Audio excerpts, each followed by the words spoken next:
Shalom saudaraku yang dikasihi Tuhan. Pada hari ini mari kita mendengarkan firman Tuhan yang saya akan bawa sebagai topik di momen hari Natal atau momen bulan Natal di tahun 2020. Mari kita baca firman Tuhan yang akan kita lihat dari Yohanes pasal 1 ayat 1 dan nanti di Yohanes pasal 1 ayat yang ke-14. Demikian firman Tuhan, mari kita baca. Pada mulanya adalah firman. Firman itu bersama-sama dengan Allah dan firman itu adalah Allah. Di ayat 14 dikatakan demikian. Firman itu telah menjadi manusia dan diam di antara kita, dan kita telah melihat kemuliaannya, yaitu kemuliaan yang diberikan kepadanya sebagai anak tunggal Bapa, penuh kasih karunia dan kebenaran. Di dalam topik Natal di tahun 2020 ini, kita kembali mempertanyakan, kalau saya merenungkan sebenarnya makna Natal bagi orang Kristen itu apa? Saya bisa catat 3 makna Natal bagi orang Kristen. Yang pertama adalah momen di mana mulai kembali Allah hadir di dunia. Sebelumnya Allah belum hadir di dunia secara penuh. Dunia yang penuh dengan dosa, dunia yang penuh dengan pergumulan, dan banyak orang menolak Allah di dunia. Namun di momen kelahiran Kristus, Tuhan kita Yesus Kristus, di situ adalah momen kembali Allah mau lahir atau Allah mau hadir di dunia. Lalu yang kedua adalah kelahiran anak domba penebus dosa. Di dalam kepercayaan Israel, di dalam Taurat dinyatakan untuk umat Allah itu dihapuskan dosanya adalah dengan dikorbankannya domba. Nah, kehadiran Kristus, kelahiran Kristus itu menyatakan bahwa anak domba Allah yang mampu menghapus dosa dunia itu lahir. Dan nanti penebusan itu terjadi pada saat anak domba itu di atas kayu salib. Lalu yang ketiga adalah kelahiran Kristus di Natal atau di Natal 2000 tahun yang lalu, itu adalah lambang bahwa dunia ini kelahiran seorang raja dari segala raja. Raja yang menyelamatkan sekaligus raja yang berkuasa sekaligus raja yang menyertai dunia. Jadi sebelumnya belum ada raja yang menyertai dunia. Kelahiran Kristus itu adalah momen di mana raja di dunia yang dari Allah atau raja surgawi hadir di tengah-tengah dunia. Itulah yang namanya, itulah yang kita katakan momen di mana atau makna di mana Natal itu hadir 2000 tahun yang lalu. Nah, sesuai dengan teks firman yang baru kita baca, topik khusus Natal yang saya bagi hari ini itu adalah Tuhan Yesus itu adalah firman Allah. Nah, dalam konsep Tuhan Yesus adalah firman Allah, apa yang mau kita pelajari? Ya. Dasar apa yang membuat Yohanes, penulis daripada firman Tuhan ini, menyatakan bahwa Tuhan Yesus adalah firman yang menjadi manusia? Saya merenungkannya seperti ini. Kalau dikatakan bahwa Yesus itu firman Allah, dasarnya apa? Gitu ya. Saya jumpain di Wahyu 19 ayat 13. Dikatakan di sana, kita boleh baca. Ini Rasul Yohanes juga yang menulis. Dan ia membuka jubah yang telah dicelup dalam darah, dan namanya ialah firman Allah. Kita bisa lihat bahwa sebenarnya konsep Yesus itu adalah firman Allah bisa dilihat dari Wahyu 19 ayat 13 ini.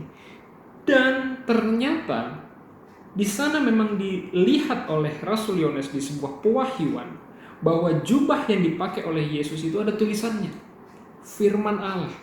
Jadi dasar Tuhan Yesus dianggap adalah bagian daripada ketritunggalan Allah, yaitu firman Allah. Karena kita tahu begini, Allah itu Tritunggal. Allah firman-Nya dan rohnya, itulah Tritunggal. Ya, Allah tidak bisa berpisah dengan firman-Nya, atau firman ini berkaitan dengan hikmat-Nya, atau firman ini adalah isi kepalanya Allah. Dan Allah tidak bisa lepas dari roh-Nya, karena semua makhluk yang hidup atau semua bagian yang hidup itu memiliki roh. Makanya Allah, firman-Nya, dan roh-Nya. Ini Tritunggal. Nah, firman-Nya ini dinyatakan 2000 tahun yang lalu sebagai anak manusia yang bernama Yesus Kristus. Dan itu disaksikan oleh Rasul Yohanes di Wahyu 19 tadi.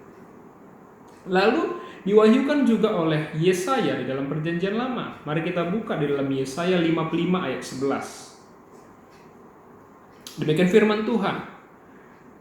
Demikianlah firman-Ku yang keluar dari mulutku. Ia tidak akan kembali kepadaku dengan sia-sia, tetapi ia akan melaksanakan apa yang ku kehendaki dan akan berhasil dalam apa yang kusuruh kepadanya. Firman itu keluar dari mulut Tuhan dan tidak kembali sia-sia. Ini bercerita tentang Kristus yang menjadi firman yang dinyatakan di dunia. Dan dikatakan di sana, ia yang akan melaksanakan apa yang ku kehendaki. Banyak di ayat-ayat firman Tuhan dinyatakan bahwa Tuhan Yesus selalu mengatakan demikian. Biarlah kita menyelesaikan apa yang dikehendaki Bapa. Aku datang untuk menyelesaikan apa yang dikehendaki Bapa. Aku datang untuk menyelesaikan apa yang dikehendaki di dalam tulisan para nabi. Itu Yesus selalu ngomong seperti itu. Karena apa? Karena dia adalah firman Allah. Nah, apakah hakikatnya bahwa Tuhan Yesus adalah firman Allah? Kita mau belajar.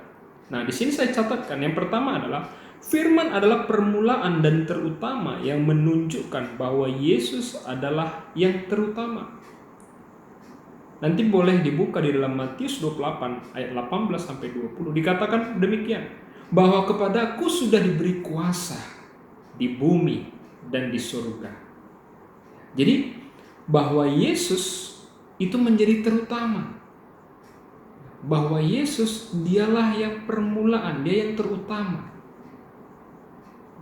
Makanya dinyatakan di sana. Lalu bisa kita buka di dalam Kolose 1 ayat 15. Kolose 1 ayat 15 demikian firman Tuhan. Ia adalah gambar Allah yang tidak kelihatan, yang sulung, lebih utama dari segala yang diciptakan. Lebih utama. Itulah Yesus, itulah firman. Karena dinyatakan juga di dalam Kejadian pasal 1 bahwa cerita penciptaan dunia itu diawali dengan firman. Makanya dikatakan bahwa firman itu yang terutama. Yang berikutnya lagi adalah hakikat bahwa Tuhan Yesus adalah firman Allah. Karena firman itu bersumber dari pikiran Allah. Dan Yesus sendiri bersumber dari pikiran Allah, hikmat Allah. Di dalam Yohanes 14 ayat 10 dikatakan demikian. Tidak percayakah engkau bahwa aku di dalam Bapa dan Bapa di dalam aku? Apa yang aku katakan kepadamu tidak aku katakan dari diriku sendiri, berarti dari Tuhan. Tetapi Bapa yang diam di dalam aku, dialah yang melakukannya. Dialah yang melakukan pekerjaan itu. Nah, Yesus itu 100% dari diri dia melakukan apa yang di dalam pikiran Tuhan. Makanya Tuhan Yesus itu memanglah firman Tuhan. Yang berikutnya lagi bahwa firman Allah itu digenapi oleh perbuatan Tuhan Yesus. Jadi ada penggenapan. Dalam Yohanes 4 ayat 34 dikatakan demikian. Kata Yesus kepada mereka, makananku ialah melakukan kehendak Dia yang mengutus aku dan menyelesaikan pekerjaannya. Jadi memang bagian dari hidup Yesus, 100% dari hidup Yesus adalah firman Allah. Karena dia melakukan 100% pekerjaan Bapa. Kalau kita mungkin sebagai muridnya, kita mungkin sebagai anaknya, kita tidak bisa 100% melakukan pekerjaan Bapa. Tapi kalau Yesus, dia melakukannya 100%. Maka kita bisa bilang bahwa Tuhan Yesus adalah firman Allah. Sangat confirm bahwa Tuhan kita Yesus adalah kalimatullah, firman Allah. Dengan menyadari bahwa Tuhan Yesus adalah firman Allah, maka kalau kita mengenal Kristus, kalau kita mengenal Dia, maka kita juga mengenal Bapa. Yohanes 14 ayat 6 ayat 7 katakan demikian. Yohanes 14 ayat 6 sampai 7 katakan demikian. Kata Yesus kepadanya, "Akulah jalan dan kebenaran dan hidup. Tidak ada seorang pun yang datang kepada Bapa kalau tidak melalui aku. Sekiranya kamu mengenal aku, pasti kamu juga mengenal Bapa-Ku. Sekarang ini kamu mengenal Dia dan kamu telah melihat Dia." Tuhan Yesus bilang sama murid-muridnya, sekarang kamu sudah mengenal Dia dan kamu sudah melihat Dia. Tuhan Yesus bilang, itulah kau melihat saya.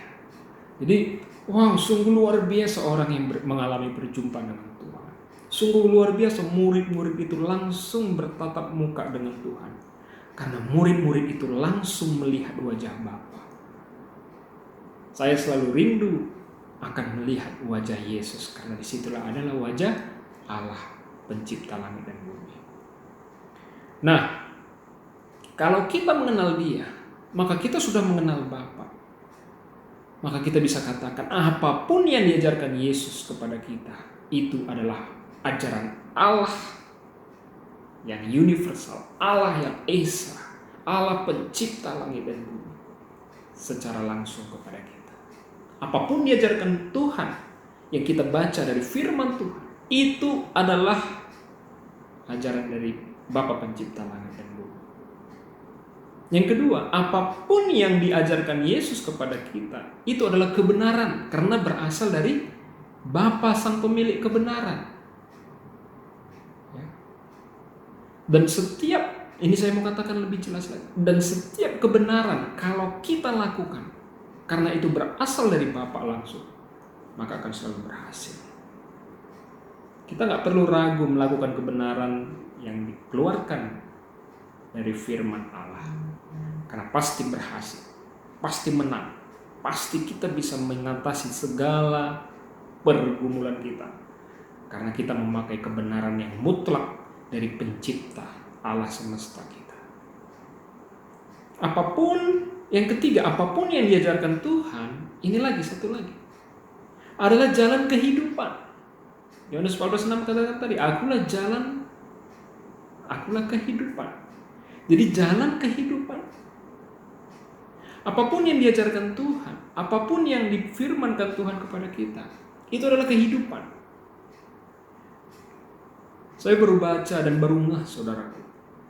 Sewaktu Tuhan Yesus disalibkan, maka bait Allah itu tirainya itu sobek, saudaraku. Tetapi ada satu lagi firman yang saya dapat di sana, bahwa orang-orang kudus dibangkitkan. Sewaktu Yesus sudah menebus dosa, maka setiap orang yang percaya kepadanya beroleh hidup yang kekal. Makanya dikatakan bahwa apapun yang diajarkan Tuhan, apapun kehidupan kita bersama-sama dengan Yesus, itu adalah jalan kehidupan. Karena begitu Dia mati di kayu salib, orang-orang kudus bangkit. Berarti saya mau katakan, setiap orang kudus Tuhan yang mati sampai tahun ini, itu langsung bangkit dan langsung menerima kehidupan yang kekal. Yohanes 3:16 katakan demikian. Jadi saya bisa ambil kesimpulan tadi bahwa semua ajaran Kristus, mari kita pelajari, mari kita resapi, mari kita mengenal betul siapa Kristus, sehingga kita menjadi orang-orang yang hidup selalu di dalam kemenangan, yang hidup juga selalu menjadi solusi bagi orang banyak. Untuk itu, kesempatan renungan Natal tahun 2020 ini, kita di tengah badai COVID, gak ada masalah. Yang paling penting, mari kita belajar dengan Yesus. Mari kita belajar kepada Tuhan. Mari kita mengikuti semua firman. Mari kita tahu apa isi hati Tuhan. Itu yang kita mau. Mari juga kita percayakan hidup kita kepada Yesus. Kita rely on kepada Yesus. Kita bersandar kepadanya. Karena dia adalah cerminan Allah Bapa. Sehingga di tahun ini, di Natal tahun ini, hadiah yang paling baik dan paling mahal yang kita sudah pelajari bahwa Yesus itu firman Allah. Yesus itu adalah pikiran Allah. Yesus itu adalah perkataan Allah. Dan tidak pernah ada yang kembali dengan sia-sia. Kalau itu hadir dalam hidup saudara di Natal tahun 2020 ini, maka saudara akan menerima perubahan yang terbaik di sepanjang masa kehidupan saudara. Di dalam nama Tuhan Yesus. Amin.